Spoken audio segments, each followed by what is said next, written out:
दोस्तों, गीतों के रंग तहरीर के संग की इस अगली मुलाकात में मैं सौरभ मनोहर आप सबका तहे दिल से स्वागत करता हूं। पिछली मुलाकातों में हमने कुछ ऐसे गीतों के बारे में बात की थी जिनका कोई ना कोई पहलू एक पहेली जैसे बन के रह गया था। तो इसी सिलसिले की ये अगली कड़ी ये आज का गीत है।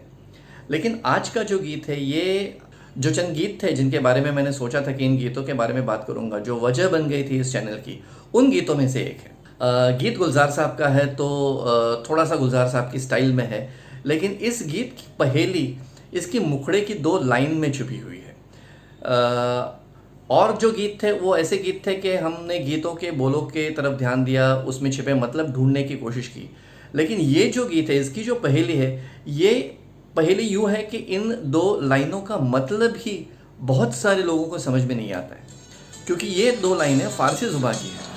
चलिए गीत के बारे में बात करते हैं। गीत कुछ ऐसा है। जेहाल मिस्कीन मुकुम्बरंजिश बहाल है जरा बेचारा दिल है, सुनाई देती है जिसकी धड़कन तुम्हारा दिल या हमारा दिल है, सुनाई देती है जिसकी धड़कन तुम्हारा ज़हाल मिस्कीन मुकुम्बरंजिश बहाल हिजरा बेचारा दिल है। बस यही दो लाइनें हैं। ये काफ़ी मशहूर गीत है। 1985 में बनी फिल्म गुलामी का ये गीत है। गुलजार साहब ने इसे लिखा है और लक्ष्मीकांत प्यारेलाल जी का म्यूज़िक है। काफ़ी बढ़िया, काफ़ी फ्रेश धुन है इसकी, जैसे लक्ष्मीकांत प्यारेलाल के गानों में बहुत बार ऐसे हुआ करता है।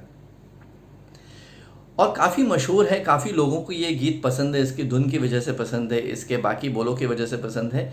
लेकिन यकीन है मुझे कि बहुत सारे हमारे यहाँ पे ऐसे लोग हैं जिनको ये जो दो पहली लाइन है, ज़हाल मिस्की मुकुम्बरंजिश बहाल हिजरा बेचारा दिल है, ये इसका मतलब समझ में नहीं आता है, क्योंकि न ये हिंदी है, न ये उर्दू है, ये फ़ारसी लाइनें हैं। तो ये जो दरअसल दो लाइनें हैं, ये आमिर खुसरो साहब की एक गज़ल से ली गई है। आमिर खुसरो साहब 13वीं शताब्दी के एक बहुत बड़े जाने माने शायर थे, जिन्हें कव्वाली का पिता कहा जाता है, जिन्होंने बहुत सारी कव्वालियाँ लिखी थी। सूफ़ी संत थे वो। तो ये जो उनकी गज़ल है, इसकी ख़ास बात ऐसी ये है कि इस सारे गज़ल के जो शेर है, उनके पहली पंक्ति फ़ारसी में लिखी हुई है और दूसरी पंक्ति, जिसे हिंदी या हिंदवी कहते हैं, 13वीं शताब्दी में जो ज़ुबान मशहूर थी भारत में, उसमें लिखी गई है। तो ये आमिर खुसरो साहब की जो गज़ल थी, उससे इंस्पायर होकर गुलजार साहब ने ये दो लाइनें लिखी हैं। खुसरो साहब की गज़ल कुछ ऐसी थी, उनकी जो लाइन थी वो ऐसी थी कि ज़हाल मिस्की मकुन तगाफुल दुराए नैना बनाए बतिया। तो ये जो लफ्ज़ है ज़हाल मिस्की मकुन तगाफुल, ये फ़ारसी है और बाकी के जो लफ्ज़ है वो हिंदी में है। तो यही दो लाइनें इस्तेमाल करके, उनको मॉडिफाई करके, इंस्पायर होके गुलजार साहब ने पहली पंक्तियाँ लिखी थी मुखड़े की। और जो मुखड़े की दूसरी पंक्ति है कि सुनाई देती है जिसकी धड़कन तुम्हारा दिल या हमारा दिल है, ये तो सारी अपनी उर्दू हिंदी ज़बान में है।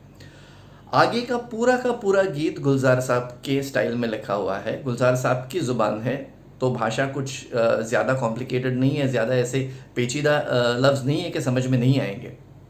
इस गाने की एक और ख़ासियत है, और वो ये है कि गाने का पूरा मतलब जो है वो इन दो लाइनों के बाद में बदलता है। यानी अगर आप इन दो लाइनों का मतलब समझ ले तो शायद उस पूरे के पूरे गाने को एक और रंग आ जाता है। तो अब की बार हम यूँ करेंगे कि पूरे के पूरे गाने की तरफ पहले गौर करेंगे और फिर ये दो जो पंक्तियाँ हैं इनका मतलब क्या है और उससे पूरे गाने का मतलब कैसे बदलता है या फिर उसके ऊपर क्या असर पड़ता है, इसके बारे में बात करेंगे।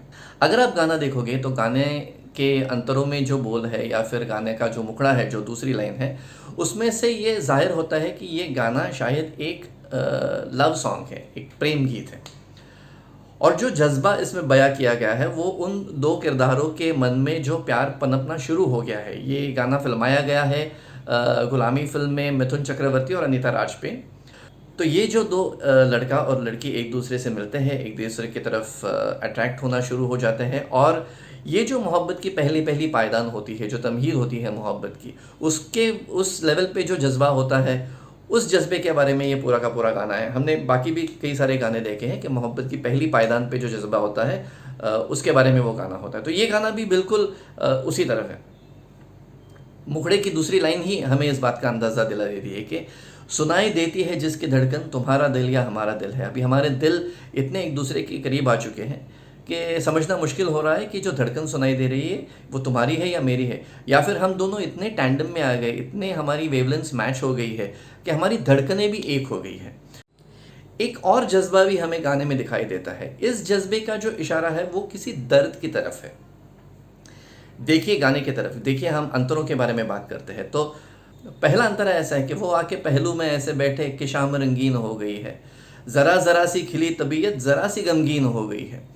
फिर से पहलू में आके बैठे, मेरे बाजू में अगर वो आके बैठे, मेरे साइड में आके जो बैठे, तो उनके बैठने से ही शाम रंगीन हो गई है। ये फिर उभरती मोहब्बत का एहसास है। लेकिन फिर लास्ट लाइन में वो कहता है कि ज़रा ज़रा सी खिली तबीयत ज़रा सी गमगीन हो गई है। तो फिर एक दर्द का कोई साया सा इन दोनों पे है। फिर आगे जाके तीसरा जो अंतरा है वो यूँ है कि कभी कभी शाम ऐसे ढलती है, कभी कभी शाम ऐसे ढलती है जैसे घूंघट उतर रहा है। हल्के हल्के जैसे घूंघट उतर है वैसे शाम ढल रही है, रंग बदल रहे हैं, और घूंघट उतरने के बाद जैसे चेहरा साफ दिखाई देता है उस तरह से ये शाम ढल रही है कि चेहरा साफ दिखाई देने लगा है, शायद हमारी जज्बातों का चेहरा उभरने लगा है। कभी कभी शाम ऐसे ढलती है जैसे घूंघट उतर रहा है, तुम्हारे सीने से उठता धुआं हमारे दिल से गुजर रहा है। फिर देखिए बात हो रही है कि दिल के करीब होने की बात हो रही है, लेकिन दिल से उठ रहा है एक धुआं जो शायद कोई कोई कोई आग बुझ चुकी है, राख बन चुकी है, और उससे एक धुआं उठ रहा है। तो फिर एक दर्द का साया दिखाई देता है। जो चौथा आखिरी, थोड़ा सा लंबा गाना है, 4 अंतरे हैं इसके। जो चौथा अंतरा है उसमें भी यही 2 जज्बात है। अंतरा कुछ ऐसा है, ये शर्म है हया है क्या है, नजर उठाते ही झुक गई है, तुम्हारी पलकों से गिर के शबनम हमारी आंखों में रुक गई है। तो जैसे कि मोहब्बत की पहली पादान होती है, लड़की के आंखों में शर्म होती है, हया होती है, तो और जो लड़का है वो तो ईगर है, आगे जाने के लिए उत्सुक है, तो उसके जो जज्बात हैं वो कहीं इसमें दिखते हैं कि ये शर्म है हया है क्या है, नज़र उठाते ही झुक गई है।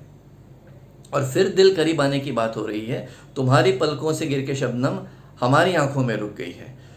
तो ये सारे अंतरे आप देखेंगे, सारे बोल आप देखेंगे, तो ये लगता है कि जैसे ये एक लव सॉन्ग है।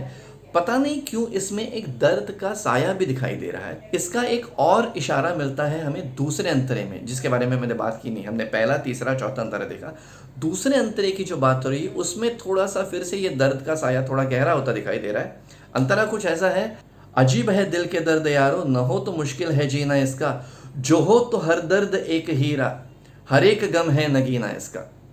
साफ लफ्ज़ों में शायर जो कह रहा है कि दिल का जो दर्द है, अगर दिल में दर्द ना हो तो शायद इस दिल का जीना मुश्किल हो जाएगा। दिल का जो दर्द है वो भी हमारे जीने का हिस्सा होता है, और अगर है दर्द है तो जैसे वो हर दर्द एक हीरा बन के, एक नगीना बन के रह जाता है।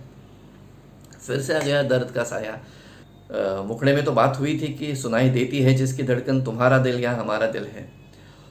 तो ये जो मसला है, ये जो कन्फ्यूजन है कि एक तरफ मोहब्बत बढ़ रही है, एक तरफ मोहब्बत पनप रही है, 2 दिल एक दूसरे के करीब आ रहे हैं, लेकिन फिर भी करीब आते आते कुछ न कुछ दर्द की बात हो रही है, किसी दर्द का साया है, शायद उनके माजी में से ये दर्द निकला है।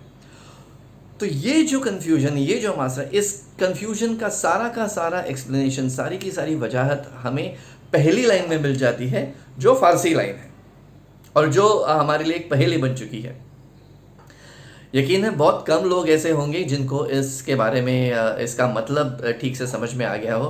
हालांकि अब की इंटरनेट पे बहुत सारी ऐसे साइट्स है, बहुत सारी जगह है जहाँ पे इस लाइन का मतलब साफ साफ करके बताया गया है। तो चलिए हम लोग देखते हैं इस लाइन का एग्जैक्टली मतलब क्या है। ये लाइन कुछ यूँ है कि ज़हाल मस्की मुकुम्ब रंजिश बहाल हिजरा बेचारा दिल है। इस लाइन के जो अल्फाज है, जो लफ्ज़ है, उनका मतलब आप स्क्रीन पे देख सकते हैं। तो इसका मतलब इस लाइन का साफ यूँ निकल के आता है कि ये जो मेरा दिल है, ये बेचारा दिल है, लाचार सा दिल है, इसकी तरफ तुम गुस्से से न देखो, रंजिश से न देखो, क्योंकि बहाल हिजरा बेचारा दिल है। इस दिल का हाल हिजर की वजह से काफ़ी बुरा हुआ है, तो इसको गुस्से से मत देखो, प्यार से देखो। हिजर का मतलब है सेपरेशन, विरह। तो इस लाइन का मतलब कुछ इस तरह से आता है कि ये जो मेरा दिल है वो अभी अभी एक सेपरेशन से, एक हिजर से बेहाल हुआ है, तो इसकी तरफ गुस्से से मत देखो। इसका साफ साफ मतलब ये है, अगर आप देखेंगे तो शायर कहना चाहता है कि जो आदमी बयां कर रहा है, जो शख्स इसको बयां कर रहा है, उसका अभी अभी एक सेपरेशन हुआ है। आज की जनरेशन की लैंग्वेज में अभी अभी एक ब्रेकअप हुआ है, तो एक हिजर हुआ है, उससे उसका दिल बेहाल हुआ है। जो तुम देख रही हो इसे प्यार से देखो, इसे गुस्से से मत देखो। ये मेरा बेचारा दिल है, अभी अभी वो एक ब्रेकअप से बाहर निकल गया है। तो बिल्कुल साफ ऐसे लगता है कि ये जो गाना है, ये जो जज्बात है, इसमें जो मोहब्बत पनप रही है वो एक तरह से रिबाउंड मोहब्बत है।